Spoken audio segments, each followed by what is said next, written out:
مال آئے دنیا آئے اس سے لطف اٹھاؤ اللہ کی عبادتوں کے ساتھ، لیکن میں یہ چاہتا ہوں کہ کبھی فقر اور زہد کو بھی اختیار کرنا چاہیے۔ یہ میرے لیے اپنے لیے بھی نصیحت ہے اور سب کے لیے بھی نصیحت ہے۔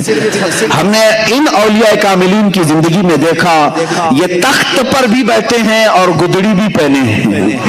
زندگی میں کبھی آپ کے ایسے بھی معاملات ہوں۔ آج آپ نے بہت عالی شان بنگلہ بنایا ہے، اچھی بات ہے، میں اس کے خلاف نہیں جاؤں گا، آپ کی بڑی سی بڑی عمارت بناؤ، اچھے گھر میں رہ رہے ہو، لیکن کبھی ایسا بھی کرو کہ زندگی میں ایک دن اپنے سارے بچوں کو لے کر کہو کہ آج ہم فاقہ اختیار کریں گے، دنیا کو دکھانے کے لیے نہیں، ہم صرف کھجور پر سحری کرتے ہیں، کھجور پر افطار کرتے ہیں، اس لیے کہ اللہ کی بہت بڑی نعمتیں ہمارے پاس موجود ہیں، لیکن اللہ کو عجز و انکساری اور فقر و فاقہ بھی پسند ہے۔ یہ ہم اپنی زندگی میں کر سکتے ہیں کہ نہیں کر سکتے؟ اچھی نعمتیں کھاؤ، میں یہ نہیں کہہ رہا کہ آپ بریانی نہ کھاؤ، چکن مٹن نہ کھاؤ، سب کھاتے رہیں، آپ حلال جو چیزیں کھائیں، لیکن ہماری زندگی میں کھاؤ مہینے میں ایک دن ہو یا ہفتے میں ایک دن ہو، ایسا آنا چاہیے جس میں ہم زہد بھی کریں۔ زہد کہتے ہیں ترک دنیا کو، خواہشات سے دوری۔ ایک دن میں نے اس سے قبل شاید 1 سال ہو گیا ہوگا، ممبئی میں ہمارے بچوں سے میں نے ایک گزارش کی تھی، اے میرے عزیزو، آج کی اس بھری پری دنیا میں تمہارے لیے اگر کوئی چیز زہد بن سکتی ہے، زہد کہتے ہیں ہر اس چیز کو چھوڑ دینا جو اللہ کی رضا میں خلل پیدا کرے، زہد اس کو کہتے ہیں۔ مال خلل پیدا کر رہا ہے، میں مال کو چھوڑ دیا، بیٹا خلل پیدا کر رہا، میں نے بیٹے کو دور کیا، بیوی خلل پیدا کر رہی، میں نے بیوی کو الگ کر رکھا ہے، طلاق نہیں، اس سے دوری اختیار کی اپنے رب کی عبادت کے لیے، اس کو کہتے ہیں زہد۔ یہ زہد ہے۔ میں نے یہ اپنے بچوں سے گزارش کی تھی، اس زمانے میں سب سے بڑا زہد کیا ہے میرے اپنے نظر میں، میں اس کو بڑا نہیں کہوں گا، لیکن میں اپنی آج کے حالات دیکھ رہا ہوں۔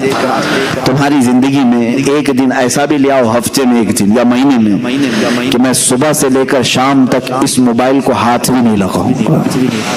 حالانکہ موبائل اچھائیوں کے لیے بھی استعمال ہے، ایک دوسرے سے تعلقات اور ایک دوسرے کے لیے پیغام رسانی کا کام کرتا ہے، اس کی کل استعمال خراب نہیں ہے، لیکن خرابیوں کا شمار اس میں زیادہ ہے، اور انسان کی فطرت یہ ہے، قرآن کہتا ہے بل یرید الانسان لیفجر امامہ، انسان یہ چاہتا ہے کہ اس کی آنکھوں کے سامنے بے حیائی کی جائے، وہ بے حیائی کو دیکھنا زیادہ پسند کرتا ہے، انسان کی فطرت ہے۔ تم اگر روزہ رکھ سکتے ہو تو اس کا انٹرنیٹ کا روزہ رکھ کر کے دکھاؤ۔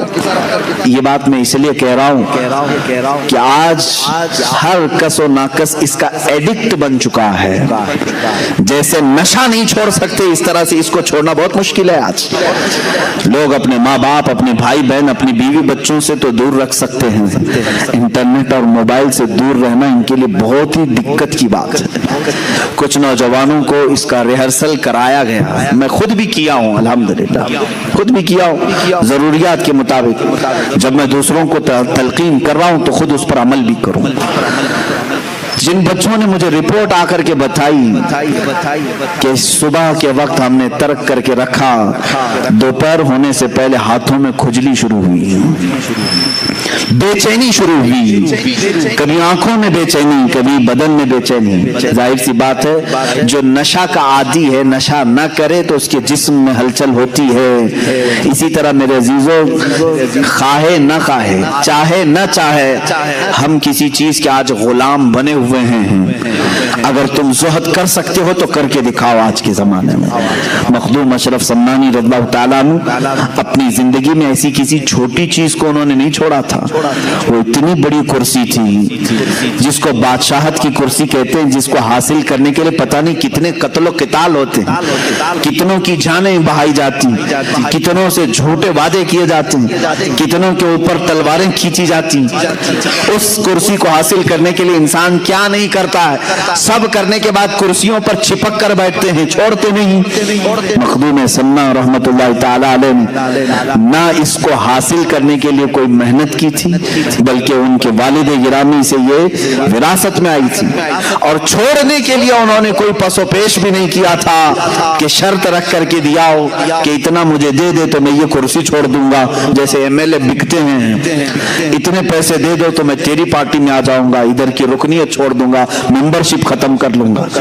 مخدوم سمنا رحمت اللہ تعالی علیہ صرف اور صرف اپنے رب کی رضا حاصل کرنے کے لیے اپنے بھائی کی تاج پوشی کی اور ہمیشہ کے لیے سمنان چھوڑ کر آئے. دوبارہ کبھی سمنان واپس نہیں گئے, کبھی واپس نہیں گئے. آپ کی عمر تقریباً 100 سال کی ہوئی ہے. مخدوم اشرف سمنانی رضی اللہ تعالیٰ عنہ 708 ہجری میں پیدا ہوئے اور 808 ہجری میں وصال ہوا ہے, اور بعض روایات میں 96 برس کی ہیں, لیکن تقریباً 100 سال کی عمر.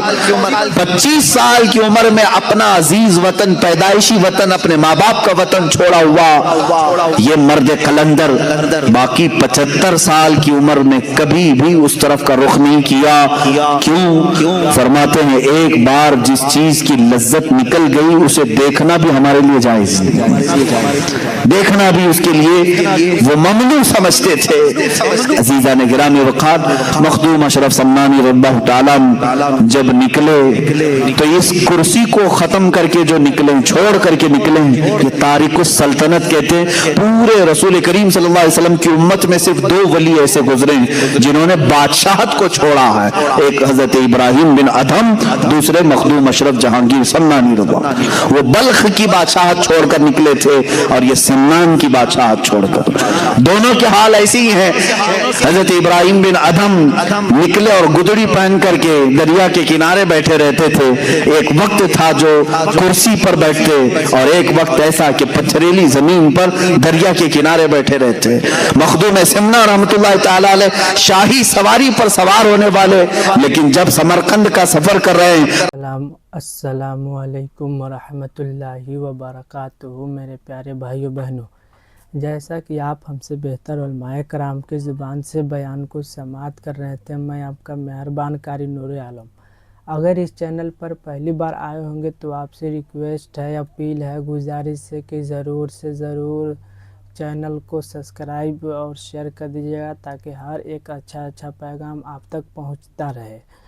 جیسے کہ آپ ہم سے بہتر علماء کرام کے زبان سے بیان کو سماعت کر رہے تھے, جن کا نام ہے مفتی محمد سلمان ازہری صاحب, جو کہ اس بیان میں خاص بہت سارا کمنٹ کر رہے تھے کہ یہ اس بیان پر بنائیے, تو میں نے اس پیغام کو شیئر کر دیا ہے. اگر آپ تک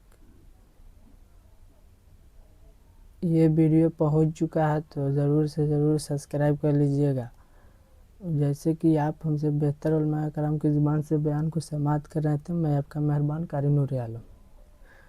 تو جیسے گھر میں ایک بار یا ہفتے میں ایک بار یہ عمل کرنا ضروری ہے تاکہ پریشانیوں کو دور ہو جائے, تو میں آپ کا زیادہ وقت نہیں لینا چاہتا ہوں. تو اگر آپ مسلمان ہیں نا تو یہ کام ضرور کر لیں, ورنہ برباد ہو جائیں گے.